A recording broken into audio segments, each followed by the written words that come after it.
글로벌 금융위기 이후 각국은 금융 포용성 확대와 금융 안정성 강화라는 두 가지 정책 목표를 동시에 달성해야 하는 과제를 안고 있습니다.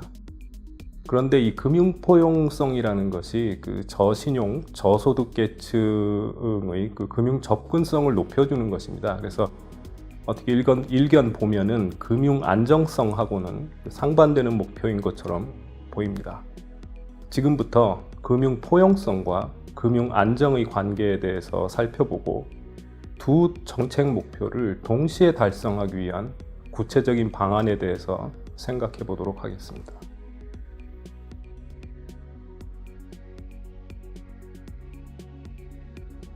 글로벌 금융위기 이후 국제사회는 금융 포용성을 강화하고 금융 안정을 확보하기 위해서 노력하고 있습니다. 이에 따라서 2017년에 G20 금융 포용 액션 플랜에서는 세계 경제의 강하고 지속 가능한 성장을 위해서 금융 포용성 확대가 필요하고, 이를 위해서 금융 소외계층의 금융 접근성 향상을 위한 핵심 과제들을 제시하였습니다.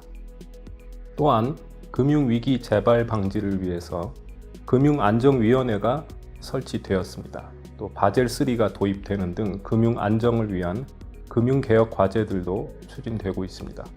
따라서 국제사회는 금융 포용성 확대, 또 금융 안정성 강화라는 이 두 가지 목표를 동시에 달성해야 하는 과제에 직면하게 되었습니다.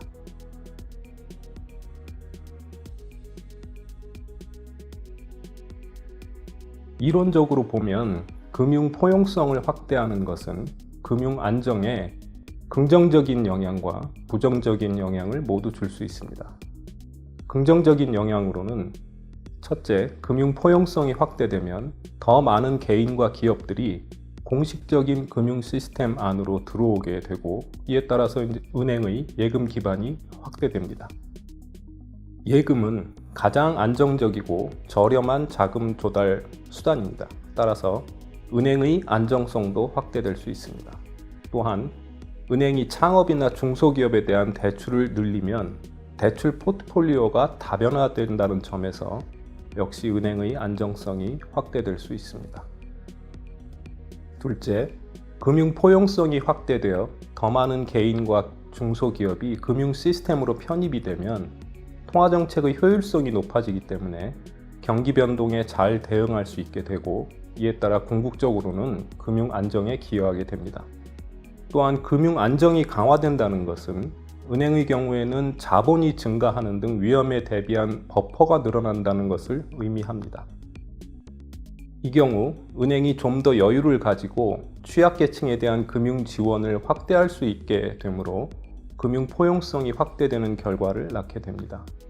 즉, 금융 포용성의 확대는 금융 안정을 강화시키게 되고, 또 금융 안정이 강화되면 다시 금융 포용성이 확대되는 이런 선순환 관계를 낳을 수 있습니다. 반면 금융 포용의 확대는 저신용 개인과 정보 불투명성이 높은 중소기업 등에 대한 금융 지원을 늘리는 것입니다. 따라서 기본적으로 대출 부실이 늘어날 수 있고, 또 이들에 대한 대출을 확대하려고 금융회사들이 대출 심사 기준을 낮추면은 금융회사의 리스크가 커지게 돼서 금융 안정에 부정적인 영향을 주는 측면도 있습니다.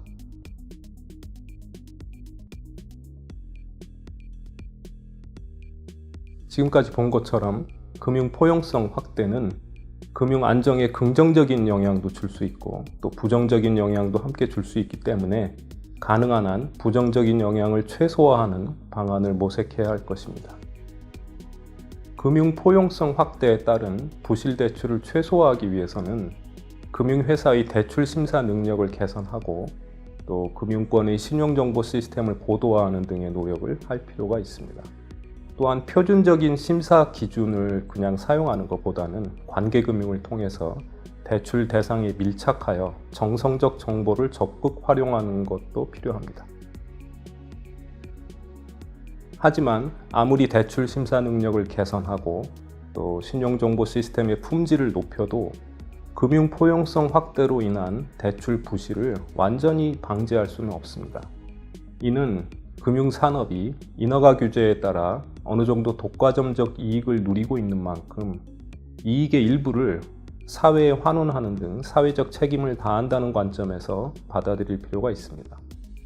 국제사회가 금융 포용성 확대와 금융 안정성 강화에 대한 중요성을 느끼고 있는 만큼 우리도 제도적, 시스템적 개선을 통해서 두 가지 목표를 동시에 달성할 수 있기를 기대해 보겠습니다.